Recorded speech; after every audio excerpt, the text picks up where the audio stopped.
ABC, it's Jonathan, your cheap and cheerful record collector. I hope everybody's doing well out there today. Hope they had a good record store day and they got everything they were looking for and enjoyed everything they got. I didn't do the record store day first release video, so now I'm going to do the first and second combined as one. Let's get on it. First record store day. Interesting. I left the house at the same time for both record store days. Left the house at 7 a.m. I got to the record store I usually go to at about 10 after 7. The first record store day, I was 9th in line. And Saturday, the second record store day release, I had left and got there at the same time, and I was 35th in line. So I don't know if people were more excited about the second release or what, but it's just weird how that works out. Anyway, first record store day, I got a couple of hits and one miss. So here we go. First thing I got, which I really liked, is the Jonathan Richmond. And this is Having a Party with Jonathan Richmond on a really nice green type mint vinyl. There you go. And typical Jonathan Richmond, I mean, if you like his stuff, you'll love this record. It's just a lot of fun. Brings a lot of smile to your face. You know Jonathan Richmond from the Modern Lovers. What else can I say about this record? Great stuff. I think if you like his stuff, you will definitely enjoy this record. All right, next record. This was the one that I was really disappointed in. I had just gotten another one of his albums recently, which I really liked. So I was looking forward to this. And Link Wray sings and plays guitar on Sundays. I'm not going to say it's unlistenable, but I can't listen to it. It's supposed to be his rockabilly stuff that he did early on, and I guess it is, but I just thought it was terrible. I didn't like anything about it. On clear vinyl, it wasn't for me at all, and I'm a big rockabilly fan. I love rockabilly, and I didn't like the recording on this. I didn't like the singing. There's nothing I liked on this record.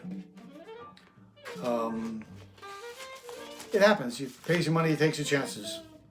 This was, I think, is recorded way back when, originally issued in 1964.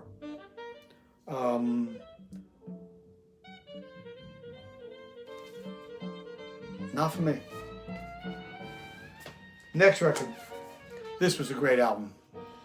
I wasn't going to buy it. On my way out, I saw it and I said, nah, you got to get it. And it's Fela Kuti with Africa 70. This is the 50th anniversary reissue. Fela Kuti was born 1938, died 1997, from Nigeria. Amazing record, just fantastic. Afro pop, Afro jazz. What a great, great album this is. On this beautiful, beautiful colored vinyl. And I don't really care one way or the other about colored vinyl. If it's there, I'll take it. If it's not, it doesn't matter to me one way or the other. But it's the music that it's all about. And this is one of my favorite albums I got recently. Gotta love it. This was recorded, I think, 1971, I think it said. But drums, sax, baritone sax, trumpet, congas, rhythm guitar, conga, sticks, etc., etc. 1971. Fela Kuti. Great, great album. And the best album out of everything I got from the first record store day release, this is my favorite album, not just of the record store day release, but one of my favorite albums for like the past year, is Quiet Kenny Durham, with Tommy Flanagan, Paul Chambers, and Arthur Taylor on drums. This is an amazingly beautiful album. New Jazz Records on regular, old, ordinary, everyday black vinyl. Nice New Jazz label. Quiet Kenny. Just a unbelievably beautiful jazz album. Sort of, I guess they would call it hard bop. I should have done more research before I started talking. Originally recorded in 1959, and there's a 2020 reissue. Beautiful. Then we get to this record store day. So I went to record store day, met Brian there from Shamrock and Records. He only bought one thing. We hung out in line for about 45 minutes, and again, I said I was 35th inside and got almost everything I wanted. First thing I got was the Roy Brooks Understanding with Woody Shaw, 3-record set. Carlos Garnett, Harold Mayburn, and Cecil McBee on Reel to Reel Records. Again, another hard bop album. Beautiful packaging. The music, A+. Recording, C, B, B-. Recorded in 1970 in Baltimore, Maryland, at the famous ballroom. 2,000 pressed. That's weird because one copy said 7,000 pressed, one copy says 2,000 pressed. Anyway, I got number 1466, so either way, doesn't matter. But a great album. Really enjoyed the hell out of this. Beautiful booklet that came with it that talks all about the recording. And if you like hard bop, highly recommend this one. I didn't know that much about Roy Brooks, but I love this record. Roy Brooks, Understanding. Next one I grabbed, another jazz album. This one was a little disappointment. I'll tell you why. It's Roland Kirk, 1963, recorded at Ronnie Scott's in London. Again, the playing is A+. The recording on this one, to me, is more like a C- or a D. I understand why they released it, because it's historic, etc., etc. But sometimes you get the feeling they're just trying to rip you off and just are trying to put out whatever they can find to make money. There's the label, white on one side, black lettering on the other side. And I've always been a little scared of Roland Kirk. I always thought it was a little bit too much free jazz for me. But this one is quite good. There's some free stuff going on there, but a lot of it's pretty just straight up bop and hard bop.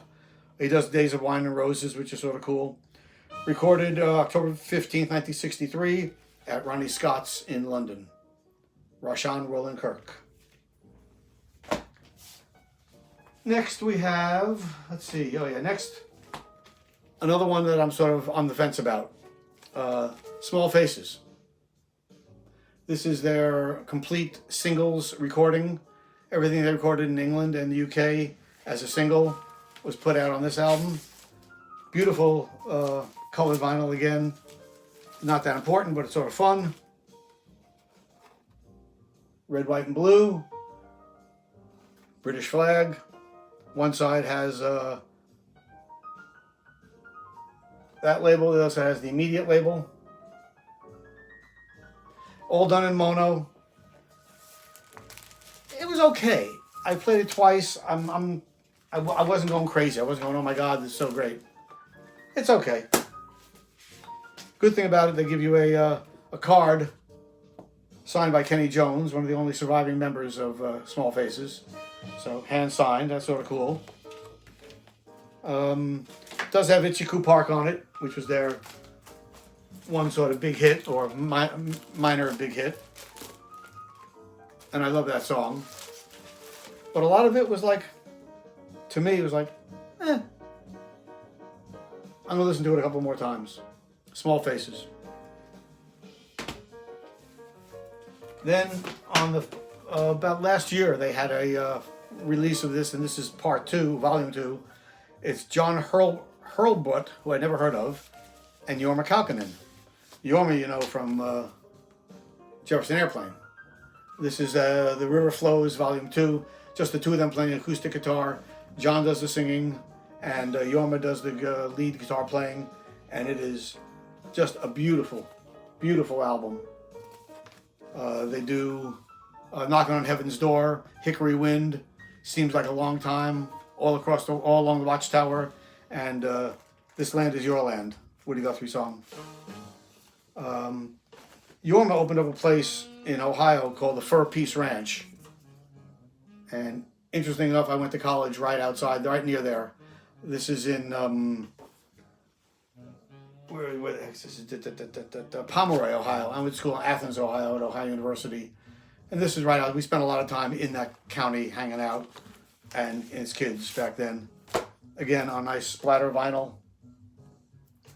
But John Hurlbut has a really very beautiful mellow voice, and Yorma, of course, is kicking butt on the guitar.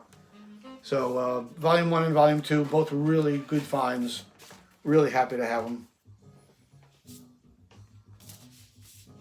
Jorma Kaukonen and John Hurlbut. Highly recommend it. Next one is a reissue that I used to have way back in the day. I got rid of it years ago. Been looking for a clean copy. Really hard to find a clean copy. So I was really happy to see that they're re-releasing it. And it's Canned Heat, Livin' the Blues.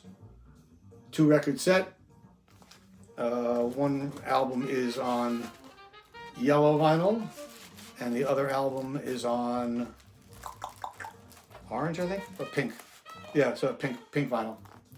One album is pretty straight up, you know, Pony Blues, My Mistake, Going Up the Country, the big hit, Walking by Myself, etc. Side 2 has two songs on it, and then side 3 and 4 is a live recording, Refried Boogie Parts 1 and 2, each of them over 20 minutes long, and that's pretty great. I love this record. I think it came out in the late, I think this was their second album, and one of the few, 1969, and at the time, one of the few double albums by rock bands. So, Livin' the Blues, Al Wilson, Bob Big Fat, etc.